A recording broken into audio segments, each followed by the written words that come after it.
Bismillah, Assalamualaikum. Ana kerja di sebuah perusahaan ekspedisi, yaitu jasa pengiriman paket. Alhamdulillah di kantor Ana sering mengadakan sholat Jumat di musola. Yang Ana mau tanyakan, kadang ada beberapa ustadz yang khutbah Jumatnya lama. Sedangkan di kantor Ana kondisinya ada kurir yang akan berangkat mengantar paket. Dan karyawan lainnya yang mungkin kurang nyaman karena jam istirahatnya jadi lebih sedikit. Apakah Ana sebagai pengurus musola boleh membriefing ustadz dahulu agar khutbahnya tidak lama? Yaitu khutbahnya sekitar 15-20 menitan saja. Atau saya beri selembaran disimpan di mimbar khotib agar tidak lama khutbahnya. Apakah ini boleh dan beradab? Karena saya takut bila dilakukan seperti itu bakal mengurangi adab ana dan takut salah dalam menyampaikannya juga. Baik. Masya Allah, dalam permasalahan ini memang sudah terdapat bimbingan dari Nabi alaihi salatu wassalam. Ya. Jadi fikihnya seorang Muslim, seorang alim ketika melaksanakan khutbah Jumat, ya, di dalam hadis pun untuk memendekkan khutbahnya, ya. Selain itu, untuk memanjangkan sholat, gitu ya, sesuai dengan apa yang telah disunnahkan di dalam apa yang dibaca ketika sholat. Barakallahu fikum. Jadi, kalau seandainya dia mengetahui hadis Nabi alaihi salatu wassalam ini dan yang memperhatikan, ya tentunya dia akan memperpendek khutbahnya bagi orang yang faham, ya, bagi orang yang faham. Dan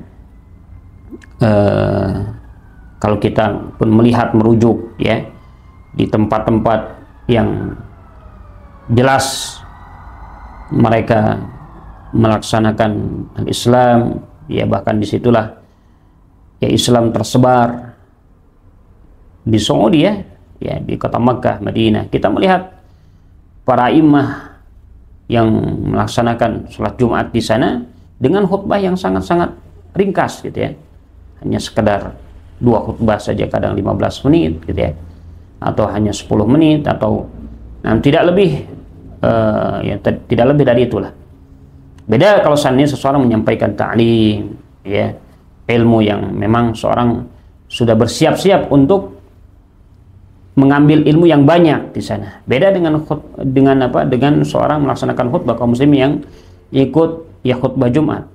Dia hanya ingin melaksanakan kewajiban, kemudian setelah itu dia melaksanakan amalan setelahnya, ya, ma'isyah dan yang selainnya. Maka wallah alam di sini tidak mengapa, bukan sesuatu yang menyelisihi adab, ya, dalam berilmu, gitu ya, menghormati seorang alim. Ya, selama disampaikan dengan baik, selama disampaikan dengan adab, ya, selama disampaikan dengan lemah lembut kepada yang akan mengisi, asatidz yang akan mengisi, ya, sampaikan dengan baik kepada mereka bahwa di sini banyak, ya, pegawai dan seterusnya, banyak juga kebutuhan-kebutuhan yang lain, ya, orang yang duduk untuk ikut khutbah di sini, maka ya diperpendek khutbahnya, diperpendek mudah khutbahnya, dan dikhawatirkan nanti fitnah yang ada kalau seandainya terlalu panjang. Ya, hal ini terjadi pada zaman Nabi alaihi salatu wassalam sendiri, gitu ya. Apa yang dilakukan oleh Mu'adz bin Jabal radhiyallahu anhu, yang memang sholat subuh itu bacaannya panjang. Cuma bagaimana panjangnya bacaan Nabi alaihi salatu wassalam tidak sampai memberatkan kaum muslimin, para sahabat ketika itu. Namun Mu'adz ini ya sholat dengan kaumnya yang mungkin masih juga tidak faham tentang ilmu, ya, kemudian ya banyak faktor-faktor yang lain yang sampai dilaporkan kepada Nabi alaihi salatu wassalam. Nabi alaihi salatu wassalam sangat marah besar dengan mengatakan, "Afattan anta ya Mu'adz? Apakah kamu ingin membuat api fitnah wahai Mu'adz dengan melakukan hal tersebut?" Ya, tidak melaksanakan sholat tidak sesuai dengan apa yang telah dicontohkan Nabi alaihi salatu wassalam. Jadi sekali lagi sampaikan, ya, insyaallah kalau seandainya orang itu asatidz yang benar-benar memiliki wawasan ilmu dan disampaikan hal ini, mereka akan memakluminya dan mereka akan menyesuaikan alimun nasa ala qadri uqulihim. Jadi para ulama mengajarkan untuk kita menyampaikan ilmu kepada manusia itu kepada awamin nas, ya, orang yang mungkin masih belum paham, ya sesuai dengan kadar akal mereka. Kadar akal mereka.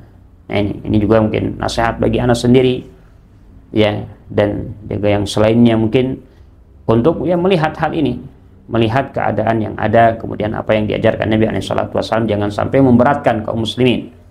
Jangan sampai memberatkan kaum muslimin dengan semangat kita, ya.